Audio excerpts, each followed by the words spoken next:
Hello, everybody. Hello, Gravitrons. I'm More Gravity. Let's play chess.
All right, won a good game there. Contested game, strong game to both sides, would say. Um, we have the chance here to push Black's king back, or if he goes forward, we win a pawn. Push him back to the g6 square, and White can play Rook G to H1. Immediately thereafter, grab another pawn.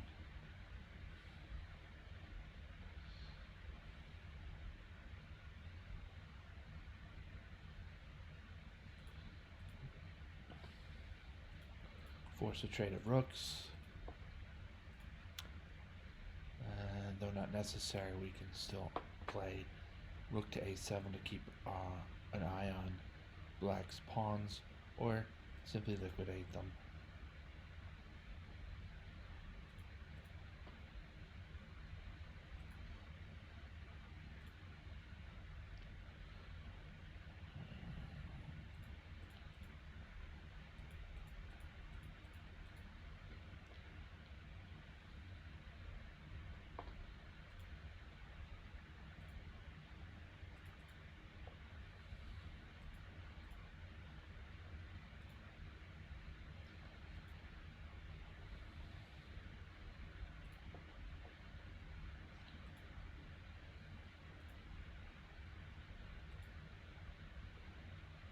In close quarters like this, use the rook and queen in conjunction with each other.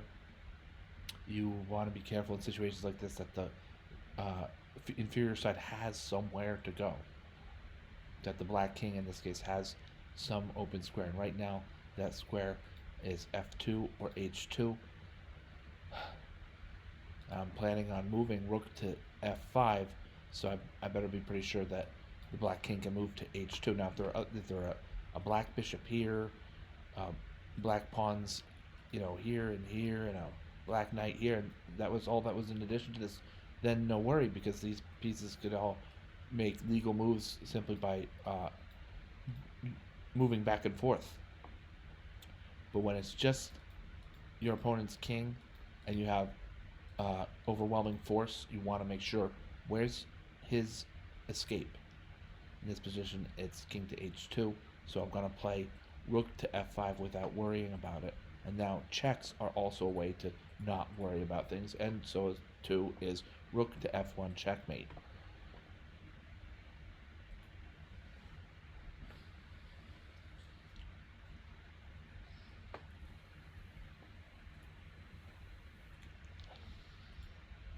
So now we play to checkmate.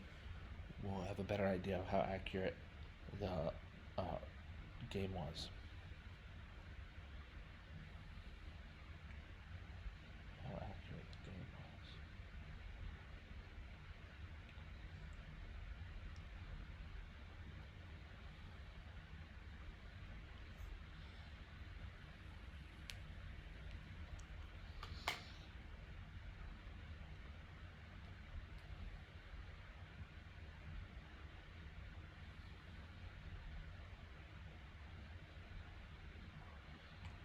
Okay, quite an accurate game. I played one mistake. It's not a horrible mistake, but understandable mistake. And I played one blunder. Bishop to h4 here. There's perhaps some move quite better to retreat. As bishop to h4 keeps the pin, but then after g5 the pin is gone.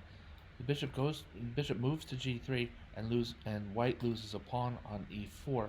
Knight takes e4 without any way for my knight to capture back, because black's b4 dark squared bishop is currently pinning the knight on c3 to my king.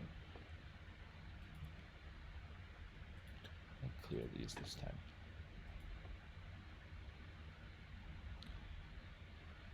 Bishop to h4. I think we saw the correct continuation in the game itself. Here, white has lost this pawn on e4. It's now covered by the knight, or it's been captured by the knight, said better. I played queen c2.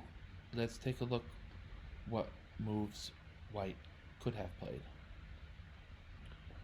Queen to d3. Torch 4 is indicating it's the best move. And knight to e2, also with some merit.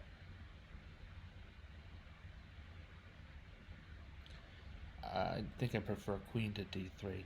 And now why queen c2 was not the greatest move is evidenced by knight g3 and some, or knight takes g3 and some continuation. H takes g3. Torch still has white at a disadvantage, more so even than the 1 point in material that black has, and that's because of knight takes d4, or partly because of knight takes d4. Now black has 2 pawns worth of material ahead of white. White has to move his queen. Black is playing very strongly. I played queen to e4.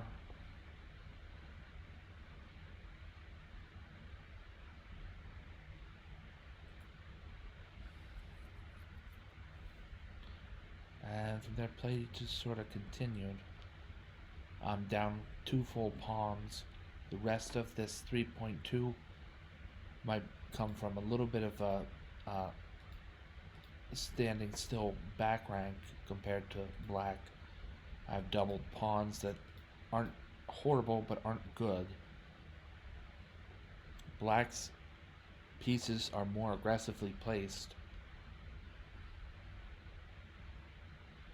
White's king safety isn't 100% gone, but it's also, but White's king safety isn't 100% gone, but the king isn't entirely safe either.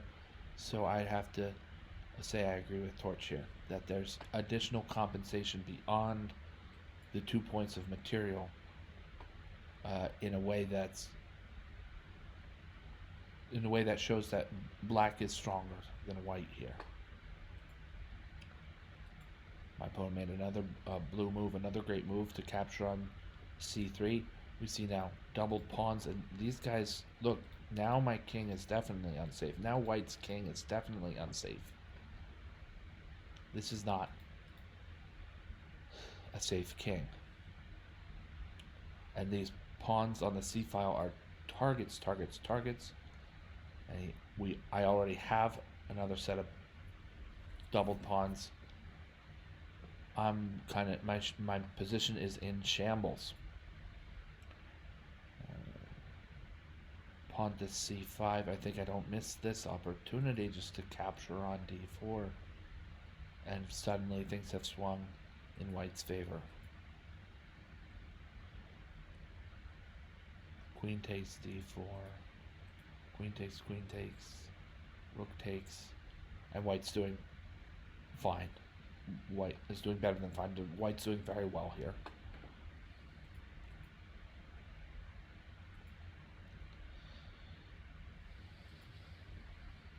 I also pounced on the opportunity to capture on g5. Another pawn of material in my coffers, so to speak, and black cannot capture the knight because he'll lose his rook. Black plays bishop b7, introducing the bishop into the game, and strongly so. It's a great move. I decided for that reason, and for the fact that now the knight can be captured, and if rook takes h8, then just rook takes h8, and black has gone up a full knight. So instead of that, I decided to play knight to f3. Also, so that getting out of that scenario, but also blocking some of the bishop on b7's magistry. Pawn takes b7, and it's not a big deal. Not only that, but my bishop is now free to roam.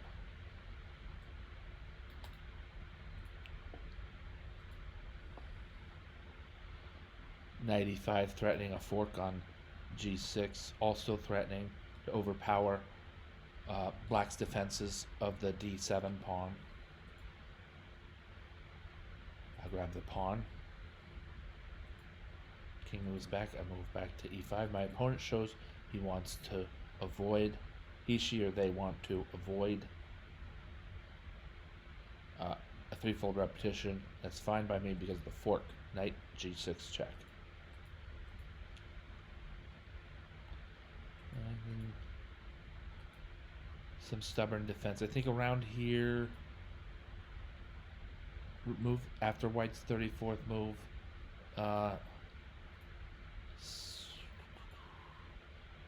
Did we go that far?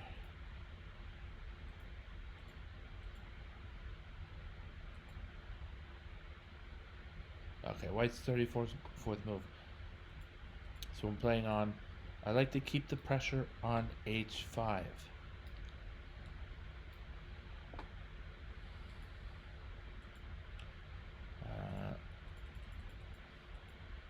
I want to mention a move. This is the type of move I'm proud of. This shows some of my growth as a chess player. This shows some of my growth as a chess player. Move pawn to f3. It's not a wham bam, thank you ma'am move. It has a direct way of playing it, and also is made for very for a very clear purpose. Almost any other move on the chessboard here keeps white's bishop on f1 to control g2. You could say maybe one of the rooks goes to h2, but why? That's just silly. That's you're burdening a piece that's doing all so well by minding h6 more so than babysitting g2. So then I would say just block the attack with f3. That's what I played, and you have a pawn on f3 that's supported by a pawn on g2. Now, yes, okay, in the War of the Bishops, technically this is the good bishop. He has some dark squared pawns on his side, and my bishop is technically the bad bishop, as I have light squared pawns to block my goings and whereabouts. But that's not the primary thing you're thinking about when you might be losing a pawn or even a rook, or the exchange, really. A pawn or the exchange, or both, on the a8 to h1 diagonal. You don't want to be thinking about good bishop, bad bishop when this is smack dab as the central issue. So I thought I'd play pawn to f3, and worked out well. And bishop to d3 piles on the f5 pawn, while keeping this strong intentions against the h6 pawn. A few trades are fine.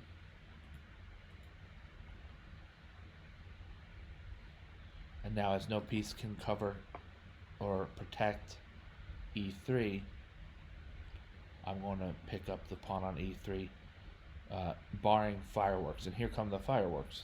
The black is desperate and has to force something. Keeping a level head, white plays rook to g1, and soon enough finds his bishop trapped.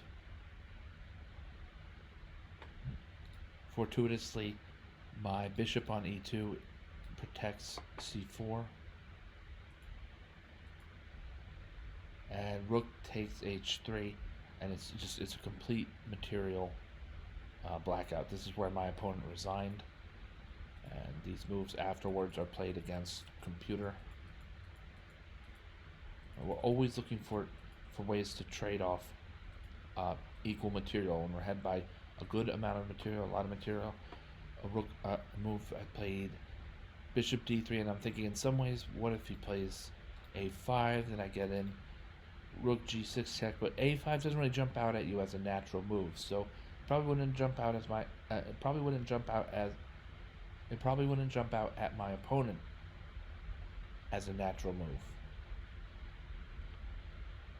nonetheless, bishop to d3 is most certainly a more active square. I think the best move here for black is probably king to f7. Yeah, king to f7 is best move. None of these moves, this is over. So we trade equal material. Decide to pick off these pawns, and then just straight towards promotion, and then checkmate.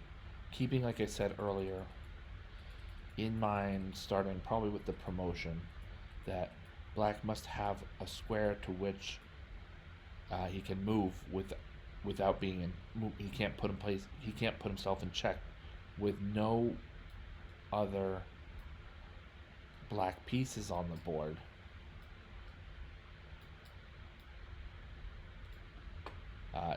He might stalemate himself easily. In fact, we see after rook to f5 that black has only two. Okay, two. H3 and H2 are both legal moves for black. Legal moves.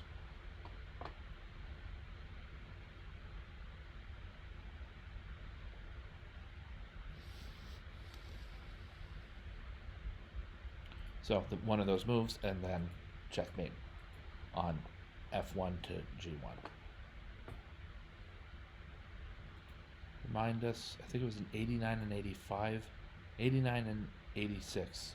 So this is good game. Good game. I think the game itself has similar numbers without the end game to tie things up. 86 and 82. There's a good game. It's a good fun game.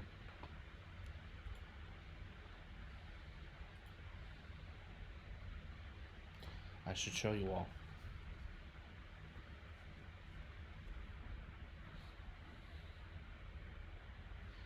I'm a Lehigh University graduate. Very proud of my school. And I'm wearing my Lehigh hoodie today. It seemed fitting for a lot of reasons, and so I wore it like I often do. Alright. Thank you all for watching. Thank you, Gravitrons. I'm More Gravity. Have a great night.